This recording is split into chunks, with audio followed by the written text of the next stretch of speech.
Tere, mina olen Mikk Orglaan ja Aire Tammemäe palus mul võtta siis kokku need vastused küsimustele, mida võiks huvitada nii Äripäeva lugejad, kuulajad, vaatajad kui ka Mailbow kliendidel. Mõne sõnaga endast, kes mina olen? Mina olen pigem selline kirglik mees, kes on huvitunud psühholoogiast ja asjade parendamisest. Ja kindlasti on minu jaoks huvitavad asjad, mis ületavad või on siis minu intelligentsi piiridel. Hariduselt olen infotehnoloog, ettevõtja ja turundaja ja teadliku karjääri alustasin inimeste mõjutamisega juba aastal 1991. Seejärel sukeldusin müüki ja turundusse ning internet paelus mind aastal 1998. Ning sellest saadik oleme tegelenud turunduse erinevate töövahenditega ja esimese e-maili turunduse tarkvara tegime siis aastal 2001 ja Mailbow'ni jõudsime aastal 2009. Ametilt olema täna siis tegevjuht, leiutaja, strateeg ja ütleme, et operaator kõps, kes peab tegema absoluutselt kõiki asju. Ja ühe sellise suurema tegevusena me tegelikult teemegi aastas korra kokkuvõtlikku seminari, mis keskendub puhtalt e-maili turundusele ja kõigele sellele, mis on e-maili turundusega mingilgi moel seotud. Aga nüüd ettekande juurde. Sellised olid küsimused, mida paluti mul vastata ja ma üritan anda siis omapoolsele sellise pea 20-aastase kogemuse tagajärjel ja klientide nõustamise ja probleemide lahendamise kogemuse pealt, et mis võiks olla see õige vastus nendele erinevatele küsimustele. Et teadagi küsimustele on alati palju vastuseid ja mõned nendest on natukene õigemad. Alustame e-mailist. E-mail on siis formaat, mida hakati aastas 1984 kasutama ja keegi osanud elu seeski ette kujutada, et see võib saada nii massiliseks, et need saadetakse ligi 270 miljardit päevas. Ja kui mõni aasta tagasi küsisime, et palju siis on need sellised e-maile, mida võiks nimetada turunduslikeks ja millised inimesed omavahel vahetavad, siis öeldi, et suurusjärk 96% umbes nendest on spämm. Täna ma seda julgeks enam öelda. Täna võib öelda pigem nii, et inimeste endi poolt saadetud e-mailide osakaal pigem pidevalt väheneb ja automaatika poolt saadetud e-mailide osakaal suureneb.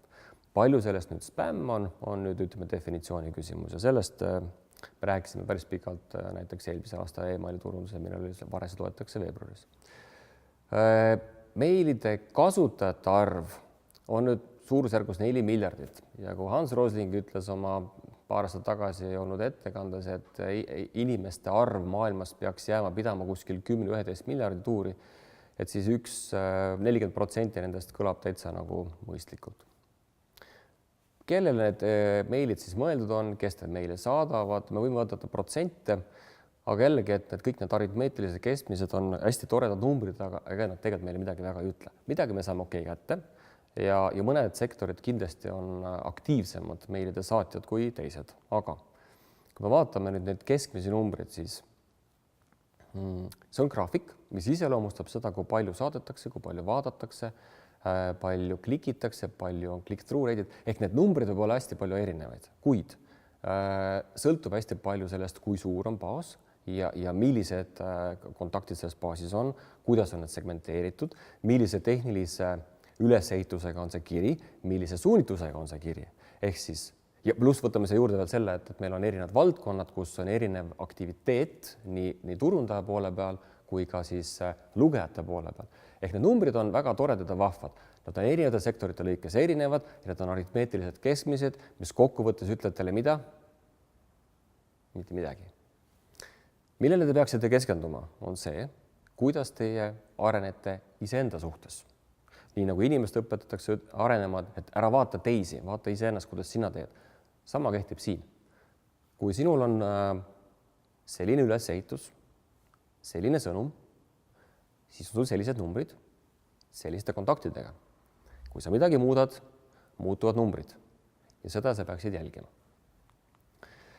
Kui me vaatame seda, mis toimub meil siin Eestis, siis meil kõik on üsna kehva suusa ilm, eks ole, aga inimesed on kõige optimistlikumad, siis vaatasime tagasi möödunud aegade graafikutele ja Eestis on pigem need kontaktid need baasid on suhteliselt väikesed ja mida suuremaks läheb baas, seda väiksemaks lähevad tabamised. Okei, suudetakse pihta saada siiski selle vaatamise reguleerimisel, ehk siis see vaatamised jäävad niisuguse 20-30% tuuris, aga klikkidega tegeletakse pigem nagu vähem. Sellegi tuleneb sellest, et millised kirju saadetakse, sest mitte kõik kirjad alati ei ole müügikirjad. Müügikirjast inimesed ka ei jõua väga palju taluda. Et see sõltub. Niisugune laiem plaan ütleb seda, et sul see list peaks olema kuni 100 000, sest et kui ta läheb suuremaks, eks ole, siis täpsus selle sihtimise osas jääb juba väiksemaks. Jällegi, olukorrad on erinevad, kontekstid on erinevad ja vastandlikke numbreid võib ka tulla. Ehk siin ei ole selliseid nagu kindlaid reegleid, mida sa saaksid üks-ühele kopeerides saada kõige parema tulemuse. Sa pead vaatama seda, mida sina teed ja kuidas sina saad paremaks. Sest kui sul ongi 100 000 kontakti kokku, siis nendele kõigil on üks huvi. Nad on su kliendid. Kas nad on kõik lapsevanemad, kas nad on kõik koerade kasside omanikud? Mitte ilmtingimata. Kui me vaatame nüüd seda, et millal on kõige õigem aeg saata kirju, siis rusikareegel ütleb, et see on teisipäev, kolmapäev, neljapäev. Aga kui me võtsime ette Eesti andmed, üldistasime natuke erinevad aastaid, suures plaanis on enam-vähem samad. Siis selgub seda, et detsember on kahtlemata kõige parem kuu, millal kirju saadetakse ja veebruar, märts, mõnikord ka juuli, august on sellised, kus nagu saadetakse vähem kirju.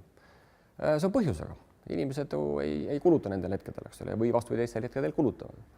Ja kui me vaatasime nädalapäevasid, millal saadetakse, siis tegelikult jah, Eestis pigem saadetakse kolmapäeviti, seal võivad olla ka mingid põhjused, eks ole, et võib-olla ei jõuta teisipäeval asju ette valmistada, võib-olla ei saada kinnitust, võib-olla saada materjali kokku ja neljapäev, reede nagu pigem vähem. Laupäev, pühapäev pigem nagu eriti vähe, sellepärast, et võib-olla neid kliendid, keda me siia valisime, et nemad näiteks ei saatnud laupäev, pühapäev, sest inimesed laupäev ei loe meili, mina näiteks üldse ei loe meili, puhkepäevad. Ja kui me võtsime tunnid ette, siis natukene see sinine joon, mis näitab saatmisi, erines erinevatel aastatel, aga suures plaanis näitab samaks. Ja see must joon näitab nüüd vaatamisi ja roheline joon näitab klikke. Mis see ütleb see graafik meile? See ütleb seda, et Eesti inimesed tegelikult ei hooli nii väga sellest, millal turundajad saadavad, neil on ikka oma rutiin. Ja kui muidu on selle ühe kirja reaktsioon on pigem 1-2 tunni jooksul, loetakse see kiri ära, siis tegelikult see graafik näitab, et see alati ei ole päris nii.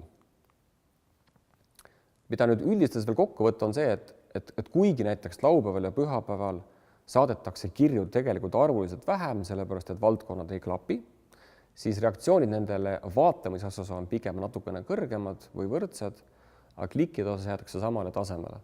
Ehk kui te tahaksite saada häid näitajaid, siis tuleks saata kirju laupäeval ja pühapäeval. Kui te tahate teha raha, siis peaks otsima siit endale õige koha. Ja need on nüüd välja toodud parimad praktikad, et milliseid ajahetki te võiksite testida. See sõltub hästi palju sellest, et milline on teie valdkond, millised on teie kirjad, millised on teie kliendid. Et meil seda ette ütelda on selles mõttes üsna nagu keeruline. Okei, ütleme, et meil on olemas plaan, me teame, mida teha, kuidas me seda kõike mõõdame. Suures plaanis öeldakse, et mõõtma peaks 3 asja. Kui palju sul on kontakte, kui palju see toob su lehele traffikut ja kui palju sa teenid raha. Kõik muud mõõdikud on selles mõttes toredad ja vahvad, neid on hea omavahel võrrelda, mõõta nende erisusi või erinevusi erinevate kirjade puhul. Reaalselt rohkem tööd alati ei taga paremat tulemust. Nüüd probleemid, mida me oleme märganud selle konteksti juures on see, et mõnikord need listid saavad vanaks, mõnikord tooted saavad vanaks. Ja kindlasti jäetakse tähelepanuta see, et kui näiteks müüaksegi madratseid näiteks, eks ole. Meil oli üks kohtumine matkaspordiga ja nemad tõid välja üks huvitav aspekti, et kui sul on klient, kes ostab su käest madratsi, matkasport müüb häid tooted, nendel see toote elukaar on maru pikk, et seda madratsit ei hakata ostma uuesti, eks ole, kohe varsti.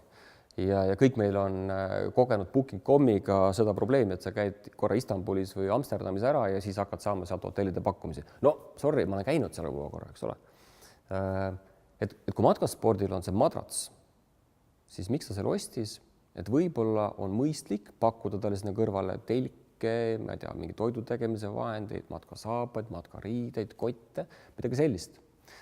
Või teisipidi võttes, kui meil näiteks on tegemist raamatukauplusega, siis raamatukaupluse puhul on pigem tulemused sellised, et kui ta ostab ühe korra seda kriminulli või ta ostab ajalugu, siis ei tähenda seda, et ta hoobilt hakkab ostma äkki kassidest, koertest ja võib-olla seal mingit perioodikat.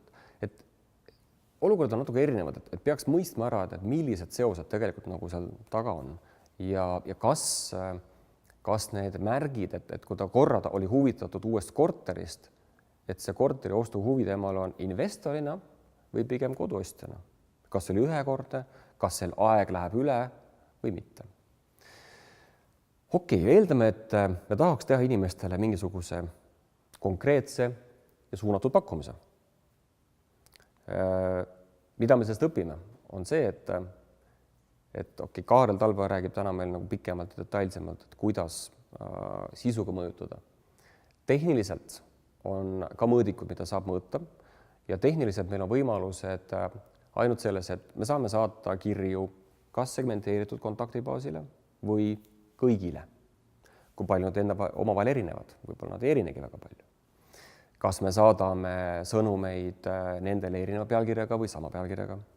Kas meil on sõnumis üks call to action või seal on mitu bännerit või seal on mitu pakkumist?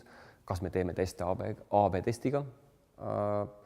Ja huvitav on see, et tegelikult nendest paljudest keerustes olukordadest, meil üks näide on. Meil oli kliendil oli kontaktibaasis oli kontaktidel neli parameetrit ja 4 parameetriga tekkisid kombinatsioonid ja võiks öelda seda, et peaks kokku tekkima 4 × 4 pluss siis 1, ehk siis kellel neid segmente polnud küljes. 17 kombinatsiooni. Aga meil statistikas see tekkis 15. See tähendas, et 2 tükki oli puudu. Millised?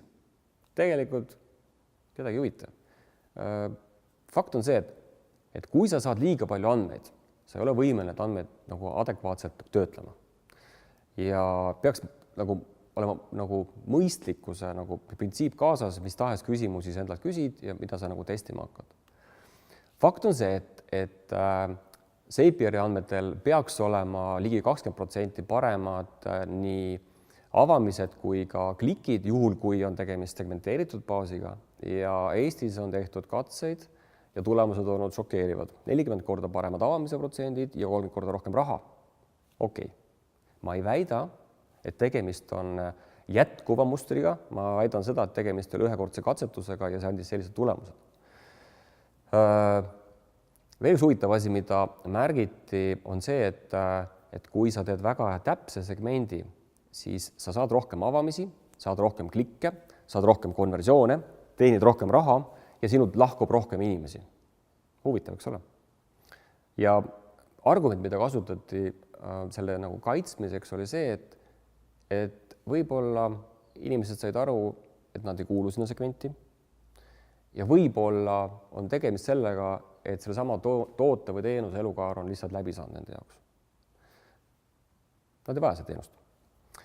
Nüüd probleemid, mida siinkohal võiks endalt küsida, on sellised, et e-maili aadress ei ole tegelikult sinu kliendi info. See on ainult üks killukene. Ja me täna kogeme tõsiseid probleeme selles, kuidas andmeid rikastada, kuidas andmeid koguda ja millised on seal töövahendid taga ja kuni selline, et milline on see loogika. Meil oli paar aastat tagasi Äripäevaga üks katse ja see tekitas tõsiseid probleeme. Inimeste egodest ülesõitmine, töökohustused, mida keegi teha ei tahtnud ja see on kõik normaalne, see on loomulik. Asjad on keerulised.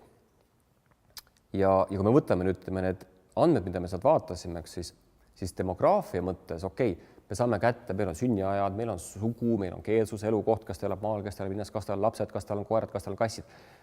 Seda kõike saab kasutada ja see annab kindlasti paremaid tulemusi, kuskil 2-3 korda paremaid tulemusi, kui ta võiks muidu olla.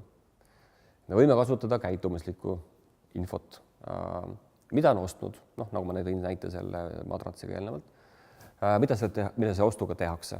Kui ta ostab muruniidukiga, eks ole, siis põhimõtteliselt võib eeldada, et temal on maja, järelikult on tal seda vaja, on tal seda vaja, on tal seda vaja.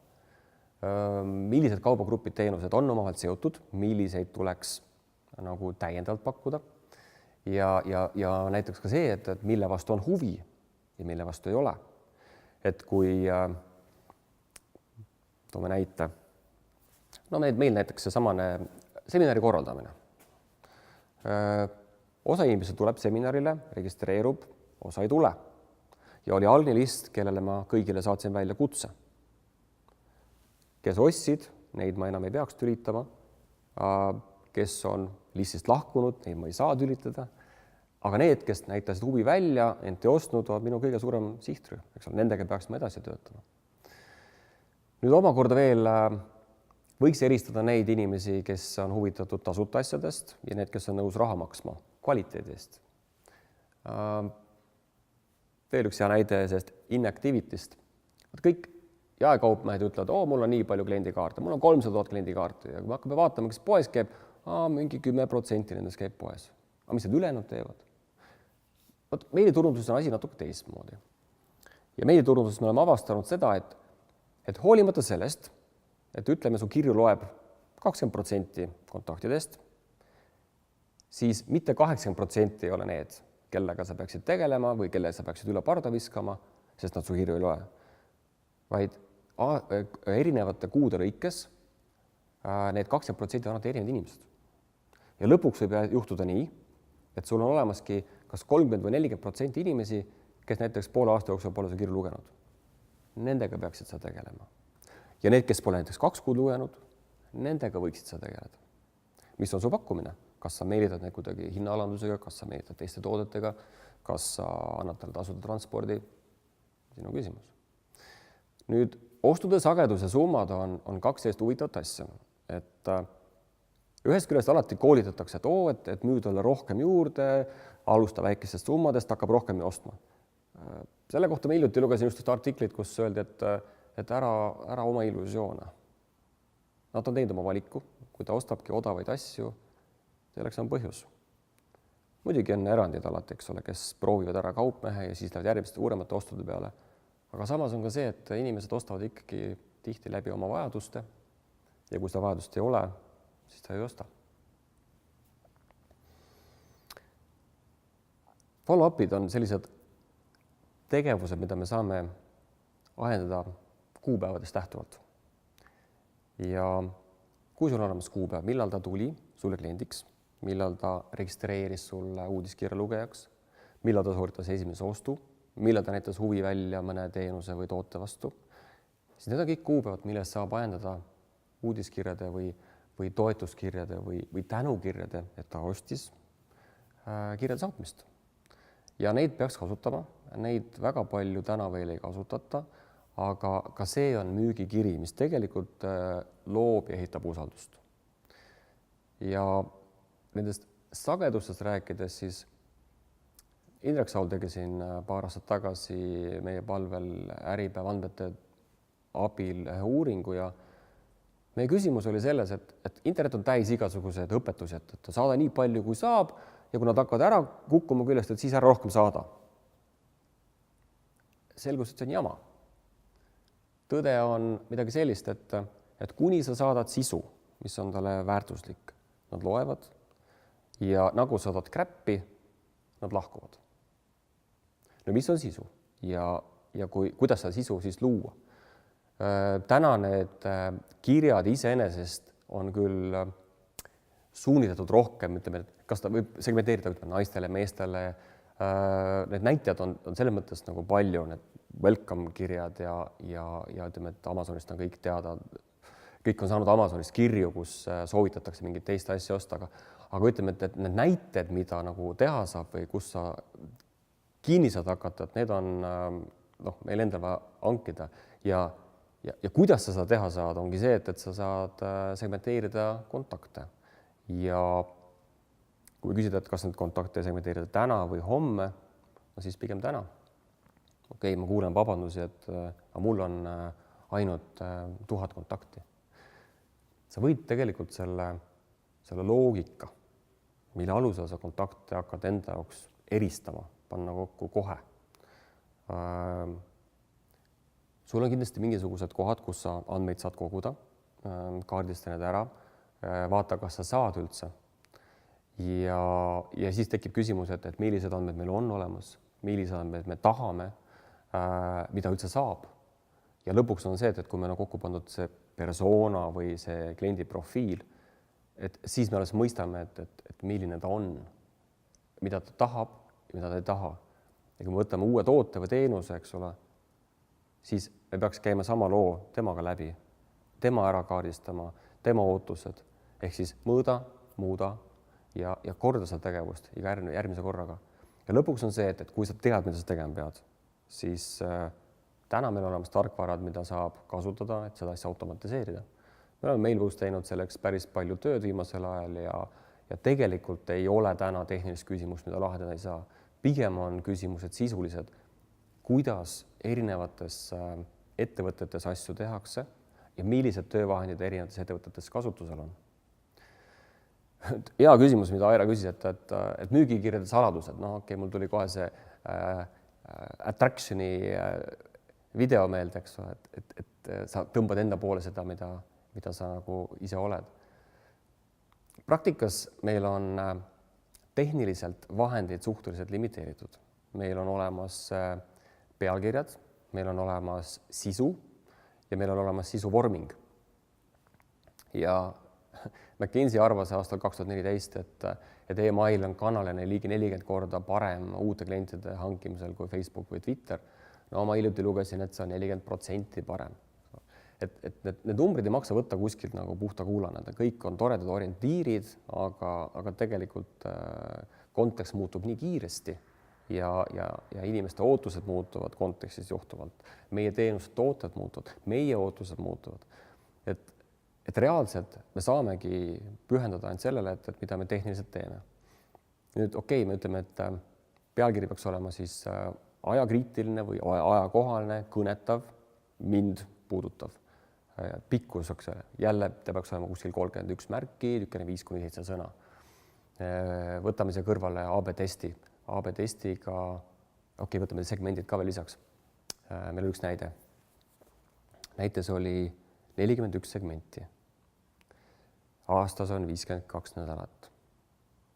Võtame AB-testi, 52 nädalat, 41 segmenti, korrutame selle 2-ga ja ütleme, et üks tavaline inimene peaks saama seda teha. Ma ei usu seda.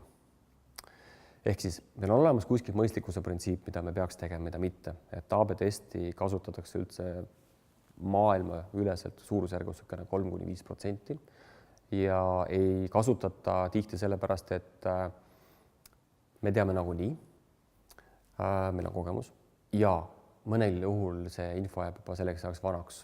Näiteks siin Andres Susi rääkis oma Cherry kogemuses, et ta ei saanud seda teha, ta ei saanud oodata seda tundi aega, mida esimene see testgrupp nii-öelda teeb, ta pidi saatma kohe selle kirja välja ja kogu lugu, sest muidu osteti ära või teised said juba vana info. Piltide osakaal tekstiga on jälle omaette teema. Ütleme, et suures plaanis tänapäeval need kirjad peaks olema pigem lühemad kui pikemad ja ühes kirjas peaks olema siis pigem üks call to action, mitte rohkem. Google näiteks on rakendanud viimasel ajal ka sellised meetodeid, et ta paneb rohkem junki või promotionsi alla kirju, kui temas on rohkem linke sees. Google'is näiteks on ka mahupiirang tekkinud, et see on 102 kilobaiti, üle mille hakatakse kirja näitamist piirama. Et kõik sellised hästi tüütud ja ebameeldivad piirangud tekivad just nagu sellest nagu sisust ja vormingust johtuvalt. Et mida me nagu üldistades saame öelda on see, et contextual content is the king, at right time is the king. Et sa teed õiget asja õigel ajal ja siis asjad nagu laabuvad. Meil on see õige aeg, seda tuleb testida, seda tuleb proovida. Ja kui me tahaks nagu säästa aega ja teenida rohkem raha, siis tähendab see seda, et me peame automatiseerima protsesse. Mailblue on oma tarkvaras lahendanud ära sellised 3 põhilist ajaröövlit. Esimene on see, et kuidas me saame kirja ilusti kokku pandud, nii et see oleks võimalikult lihtne ja teisest küljest ajaefektiivne. Kui see kiri on juba tehtud, eks ole, siis tegelikult selles kirjas on mingisugused komponendid, mida me kipume korduvalt kasutama. Mõnes kirjas on üks plokk, teises kirjas on selle ploki asemel teine, eks ole, aga me vahetame selle pildi ära või me vahetame selle pealkirja ära ja kiri ongi tehtud. Aga kuidas seal on, mis kaugused kuskilt kohad, millised taustavärvid, millised fondivärvid, millised fondi suurused, see kõik on detailsus, see on tohutu nagu ajaröövel. Ja kui me seda tegema ei pea, on aeg võidetud. Ehk siis kirjad ja mailid. Nüüd teine tõsine probleem on selles, et kujutame ette, et me hakkame saatma uudiskirja ja me saadame selle uudiskirja kas siis e-poe toodete pealt või siis blogi mingitest kokkuvõtetest. Ja need tooted on meil e-poes juba olemas. Ja see blogi meil on korra juba ära kirjutatud. Ja me ei peaks neid uuesti hakkama sisestama. Need on võimalused, mida saab kasutada, kas siis läbi XML-i või JSON-i või tõesti, kui tehnilist lahendust on võimatu luua mingitel põhjustel, siis tegelikult on olemas täna ka WebScraper, et on üks koodjupp, mille sa annad kätte veebiaadressi, tema võtab sealt informatsiooni ära ja paneb uudiskirja sisse. Ja uudiskirjas on juba olemas kõik need vormid ja mailid, et see töötab juba ise. Ja kolmas asi on muidugi kontaktid. Meil on täna hästi palju erinevaid vahendeid, kus kontakte hallatakse. See kontakt võib olla tõesti siis ütleme nii, et see on 2 aspekti. Uued kontaktid, andmete rikastamine. Kus kontaktid tekivad, on see Facebook, on see mingi maandumisleht, on see e-pood, on see veebileht, on see majandustarkvara, on see müügitarkvara, mingi CRM. Et need on seal olemas. Tavaliselt on selleks API-liides, millega saab andmed tõsta keskkonda, kus need saab rikastama hakata. Ja kuidas me rikastame? Rikastamiseks on jällegi need samad keskkonnad tegelikult, kus saab panna külge mingisuguseid märke. Ja me nimetame seda Mailblue'st tagideks ja neid tag'e saab panna korduvalt ja seetõttu tekib meil kokku kliendile selline nagu profiil. Ja neid kliente nende profiilide alusel saab reastada, sorteerida ja neid saab selekteerida mingisuguste kampaaniate sisse või neid sealt siis välja jätta. Ja tegelikult tänaseks aitab, infot on olnud kiiresti ja palju. Ja kui on mingisuguseid täiendavaid küsimusi mulle, siis siin on minu kontaktandmed ja ärge midagi paljuks minu käest küsida või kirjutage vähemalt, et igale kirjale saab vastatud. Seda ma saan lubada. Aitäh teile!